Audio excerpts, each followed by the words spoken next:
नमस्कार, the daily show में आपका स्वागत है। मैं हूं आपका मित्र साथी हमदर्द मुकेश कुमार। दोस्तों, आप इन खबरों से तो वाकिफ़ होंगे ही कि गलवान घाटी में जो तनाव चला आ रहा था पिछले 2-2.5 महीने से, उसको कम करने के लिए भारत और चीन के बीच में एक सहमति बनी है और उसके आधार पर दोनों देशों की सेनाएं पीछे हटने लगी हैं। लेकिन ये जो पूरी प्रक्रिया है और जो पूरी सहमति है, इसको लेकर बहुत सारे सवाल भी उठ रहे हैं कि आखिरकार ये जो सहमति बनी है वो किसके हक में ज़्यादा है, भारत को फ़ायदा होगा या चीन को फ़ायदा होगा। और इसको लेकर सवाल भी किए जा रहे हैं, संदेह भी खड़े किए जा रहे हैं। लेकिन इन पर जाने से पहले, इन पर बातचीत करने से पहले मैं आपको एक ट्वीट पढ़कर सुनाना चाहता हूँ। ये ट्वीट का मजमून है, China withdraws its forces, but I wonder why Indian forces are withdrawing from Indian territory. Why did we retreat? अब मैं इसका हिंदी में तर्जुमा कर देता हूँ कि चीन अपनी सेनाओं को वापस बुला रहा है, लेकिन मुझे हैरत हो रही है कि भारत अपने ही क्षेत्र से अपनी फोर्सेस को, अपनी सेना को वापस क्यों बुला रहा है। Why did we retreat? हम पीछे क्यों हट रहे हैं। अब आप ये सोच रहे होंगे कि ये जो ट्वीट मैंने पढ़कर सुनाया है निश्चित रूप से राहुल गांधी का होगा, क्योंकि वो लगातार इसी तरह के ट्वीट कर रहे हैं, इसी तरह के सवाल खड़े कर रहे हैं, मोदी सरकार से प्रश्न पूछ रहे हैं, संदेह खड़े कर रहे हैं। और पिछले 1-1.5 महीने से लगातार ये सिलसिला चल रहा है और ये ट्वीट की जो पूरी भाषा है और जो पूरा इसका कथ्य है, मजमून है, वो बिल्कुल उनसे मिलता जुलता है। लेकिन मैं आपको बता दूं कि ये ट्वीट न राहुल गांधी का है, न किसी विपक्षी नेता का है, बल्कि ये ट्वीट खुद नरेंद्र मोदी का है। और ये ट्वीट उन्होंने तब किया था जब वो देश के प्रधानमंत्री नहीं थे। ये ट्वीट है 13 मई 2013 का, शाम को 7 बजे उन्होंने ट्वीट किया था। आपको बता दें कि उस समय भी भारत और चीन के बीच इसी तरह का एक टकराव, तनाव पैदा हो गया था। डेस्पांग वाले इलाके में चीनी सेना 10 किलोमीटर तक अंदर घुस आई थी और उसके बाद फिर वही जो बातचीत का सिलसिला चला, उसके बाद ये तय हुआ कि चीनी सेना वापस लौट जाएगी और जो LAC है, वास्तविक नियंत्रण रेखा, उसको जैसी पहले थी उसी हालत में लाया जाएगा। तो उस सहमति के बाद वो वापस चली गई थी। अब तकरीबन वही हालात हैं और लेकिन ये ट्वीट जो है, जो उस हालात पर फिट हो रहा था, आज भी उसी तरह से फिट हो रहा है। तो इस ट्वीट के 2 तरह से महत्व हैं।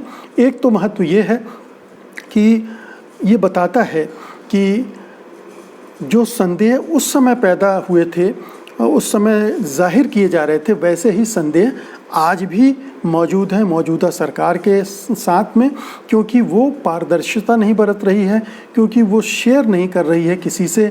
और ये जो संदेह हैं पिछले 1-1.5 महीने से लगातार चले आ रहे हैं, ख़ास तौर पर इसलिए कि प्रधानमंत्री ने चीन का नाम आज तक नहीं लिया है।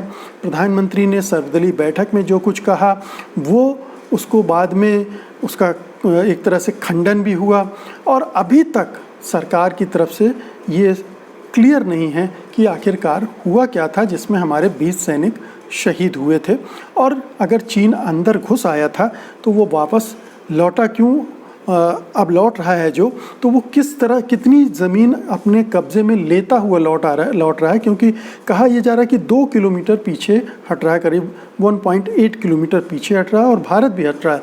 तो भारत की ज़मीन से अगर वो पीछे हट रहा है तो इसका मतलब है अगर ज़्यादा अंदर आया है तो थोड़ी ही ज़मीन उसने छोड़ी है, बाकी पर उसका कब्ज़ा बरकरार है। ये ठीक है कि उसने अपने जो तंबू अम्बू गाड़ रखे थे वो सब उखाड़ लिए हैं, लेकिन ऐसा नहीं है कि उसने पूरी ज़मीन खाली कर दी है। तो ये एक सवाल, संदेह बना हुआ है। इस ट्वीट का जो दूसरा महत्व है वो ये है, ये दिखाने का है कि आप देखिए कि जब भी राहुल गांधी ट्वीट करते हैं तो बीजेपी के नेता, अभी तो 2 दिन पहले JP नड्डा ने ही आक्रमण किया था राहुल गांधी के ट्वीट पर कि वो ऐसे समय में सवाल खड़े कर रहे हैं, इस समय सरकार के साथ होना चाहिए और वीरों के, सैनिकों के शौर्य पर शक कर रहे हैं। तो इस तरह के वो सवाल खड़े कर रहे थे। और दूसरे भी कई नेता और कई जो बीजेपी के पैरोकार हैं वो भी लगातार ये सवाल खड़े कर रहे थे कि ऐसे समय में विपक्ष को सरकार का साथ देना चाहिए। लेकिन जब विपक्ष में यही भारतीय जनता पार्टी थी तो उसका रवैया क्या था? क्या वो इसी तरह से बिहेव कर रही थी? या इससे अलग बिहेव कर रही थी। तो ये सवाल ये पाखंड का है, दोगलेपन का है, ढोंग का है कि जब आप सत्ता में होते हैं तो एक भाषा बोलते हैं, विपक्ष में होते तो दूसरी भाषा बोलते हैं। तब आपको चिंता नहीं थी कि हमें सरकार के साथ खड़े होना चाहिए, संदेह व्यक्त नहीं करना चाहिए, वगैरह वगैरह। अब आप जब दूसरे लोग सवाल कर रहे हैं तो आपको तिलमिलाहट हो रही है, आप उन पर उनकी राष्ट्रभक्ति को संदिग्ध बनाने की कोशिश कर रहे हैं, उनकी देशभक्ति पर प्रश्न चिन्ह खड़े कर रहे हैं, सेना को लेकर उनके बारे में एक निगेटिविटी खड़े करने की राजनीति खेल रहे हैं। तो ये ट्वीट का दूसरा महत्व है। तो अब वापस लौटते हैं कि गलवान वैली को लेकर जो कुछ भी हुआ, समझौता, सहमति, वो क्या है, उसको लेकर ये जो भ्रम बना हुआ है ये क्या है, क्यों है। तो एक भारत सरकार की तरफ से इस बारे में बयान आया है, दूसरा बयान जो चीन की तरफ से आया है। तो दो तरह के बयान हमारे सामने आ गए हैं। भारत सरकार के बयान में जो सहमति हुई है उसमें कोई स्पष्ट नहीं है कि एग्जैक्टली क्या हुआ है और क्या जो कब्ज़े में ली थी ज़मीन चीन ने वो पूरी तरह से हट रहा है या नहीं हट रहा है। एक तो इस बारे में कोई क्लैरिटी नहीं है। दूसरी बात ये है कि पैंगोंग और जो दूसरे इलाके हैं हॉट स्प्रिंग वगैरह, वहाँ पर भी क्या चीन पीछे हट रहा है। वहाँ से भी खबर आई थी कि वहाँ भी उसने घुसपैठ कर ली है। तो ये इस मामले में अभी तक भारत सरकार की तरफ से कोई क्लैरिटी नहीं आई है। लेकिन भारत सरकार के जो बयान आया है उसके हिसाब से ये है कि दोनों देश जो हैं वो चाहते हैं कि डिसएंगेजमेंट हो जाए दोनों सेनाओं के, दोनों सेना पीछे हट जाए, बीच में एक बफर जोन बन जाए ताकि टकराहट की स्थिति ना रहे। ये भारत सरकार की तरफ से आया है। चीन के सरकार की तरफ से जो आया है उसमें ये सारी चीज़ों का कोई उल्लेख नहीं है। बस उसने कहा है कि हमें बड़ी तस्वीर देखना चाहिए और हमें चाहिए कि हम भारत और चीन के रिश्तों को बड़े फ्रेम में देखें, ना कि छोटे छोटे विवादों में उलझे रहें, और हमें इसे शांतिपूर्वक निपटा लेना चाहिए। अब ये जो चीन का बयान आया है उसको कुछ रक्षा विशेषज्ञ दूसरी तरह से देख रहे हैं। देखिए, मैं आपको ये बता दूं कि हमारे यहाँ रक्षा विशेषज्ञ भी अलग अलग तरह के हैं। कुछ प्रो अमेरिकी हैं, कुछ प्रो चीन हैं, ठीक है। तो जो जिस तरफ का रुझान होता है वो उस तरफ की बात करता है। तो कुछ रक्षा विशेषज्ञ जो अमेरिका की तरफ झुके हुए हैं, जाहिर है चीन के बयान में उनको ऐसा लग रहा है कि बहुत सारी चीज़ें हैं जो नहीं कही गई हैं और जो कही जानी चाहिए, और उसके बाद में कुछ दूसरे मायने निकल सकते हैं। उनकी बात में कुछ हद तक दम भी हो सकता है। दूसरी तरफ से कुछ ऐसे, अगर आप उनको कह दें कि प्रो चीन तो नहीं कहेंगे उनको, लेकिन कुछ निरपेक्ष लोग हैं जो ये मानते हैं कि हमें जो चीन के बयान में बड़ी तस्वीर की बात की गई है और डिसएंगेजमेंट की बात की गई है उस पर फोकस करना चाहिए, ना कि दूसरी चीज़ों पर, क्योंकि अब हमें इस विवाद को ख़त्म करने की दिशा में बढ़ना है, ना कि उलझाने के, ना ही आपस में और झगड़े बढ़ाने के। तो कुछ चीज़ें हैं जो लगातार उठती रही हैं, उनके बारे में हमें विचार करना चाहिए। और ये ऐसी समस्या है जिसका सिर्फ जो कहा जा रहा है चीन की तरफ से या जो कहा जा रहा है भारत की तरफ से, उसी में सब कुछ नहीं है, क्योंकि बयानों में कभी भी पूरी बात नहीं आती है। जो बातचीत होती है दोनों देशों के बीच में, उसमें सारी चीज़ें डिस्कस होती हैं। तो ये बयान तो होते हैं पब्लिक कंजम्पशन के लिए, हमको आपको बताने के लिए, हमको आपको भरमाने के लिए, लेकिन जो स्टैंड पॉइंट होते हैं दोनों के वो कुछ दूसरे होते हैं। और जो अधिकारी स्तर की बातचीत होती है या जो उच्च स्तर की बात हो रही थी अजीत डोभाल के बीच में और जो चीनी विदेश मंत्री हैं वांग ई के बीच में, उनके बीच में जो बातचीत हुई, जो सहमति बनी, उसका असली प्रारूप शायद हमारे सामने उस तरह से कभी आएगा भी नहीं, क्योंकि सहमति के जो सारे पक्ष हैं उनको सबके सामने खोल के नहीं रखा जाता। और दूसरी बात यह है कि अभी बातचीत का सिलसिला चल रहा है, इसलिए ये कहना संभव नहीं होगा कि ये तय हो गया है या नहीं तय हुआ है। लेकिन इतना ज़रूर है कि अभी ये संदेह जो बने हुए हैं इनको दूर करना सरकार के लिए बहुत ज़रूरी है कि वास्तविक नियंत्रण रेखा के बारे में जो भी एक शक का माहौल बना हुआ है उसको वो कैसे दूर करेंगे। जो 2-3 चीज़ें हैं, एक तो सबसे बुनियादी चीज़ है कि क्या भारतीय ज़मीन से चीन ने पूरी तरह से हटना स्वीकार कर लिया है या नहीं किया है। ये चीज़ अभी तक भारतीय प्रवक्ता के बयान में भी नहीं आया है, भारतीय नेताओं ने भी इस ओर इशारा नहीं किया है, भारत के जो अधिकारी हैं उनकी तरफ से भी ऐसा कुछ नहीं किया गया है। फिर ये जो 15 जून को जो खून खराबा हुआ था उसके बारे में भी दोनों पक्ष पूरी तरह से चुप हैं। भारत सरकार तो बिल्कुल चुप है, वो कुछ बोल ही नहीं रही है कि आखिरकार अगर चीन हमारे इलाके में नहीं घुसा था तो ये टकराव क्यों हुआ था, क्यों खून खराबा हुआ था, क्यों हमारे इतने सैनिक शहीद हुए थे। तो इस बारे में भी ये सवाल बार बार उठते रहेंगे। और दूसरे इलाकों के बारे में, ये तो गलवान घाटी से डिसएंगेजमेंट की प्रक्रिया शुरू हुई है, दोनों पीछे हट रहे हैं, एक बफर जोन बन रहा है। लेकिन जो पेंगोंग वाला इलाका है उस इलाके में क्या रहा है, हॉट स्प्रिंग में क्या हो रहा है, डेस्पांग में भी कुछ हलचल दिखी थी, उस इलाके में क्या हो रहा है।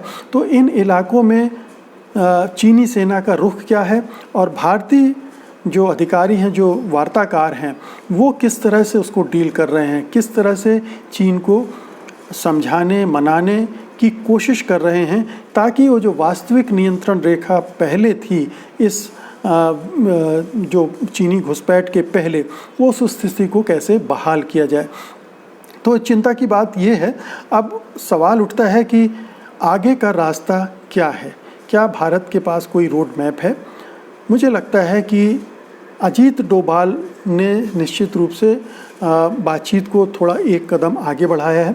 30 जून को जो सहमति हुई थी लेफ्टिनेंट जनरल स्तर की बातचीत में, वो मोटे तौर पर यही थी, लेकिन ये इम्प्लीमेंट नहीं हो पा रही थी, जो कि डोभाल और विदेश मंत्री के बीच, चीनी विदेश मंत्री के बीच में बातचीत के बाद आगे बढ़ी है। इसके बाद अब कायदे से कमान संभालनी चाहिए प्रधानमंत्री नरेंद्र मोदी को। उन्हें सीधे शी जिनपिंग से बातचीत करनी चाहिए थी। उन्होंने इतने सालों से उनके साथ रिश्ते डेवलप किए हैं, उनको इतनी संतुष्ट करने की, तुष्ट करने की, खुश करने की उन्होंने तमाम कोशिशें की हैं। उनको यहाँ बुलाकर झूला झुलाया है, 5-5 बार दौड़कर आप चीन भी गए हो, तो 18 बार मुलाकात कर चुके हो।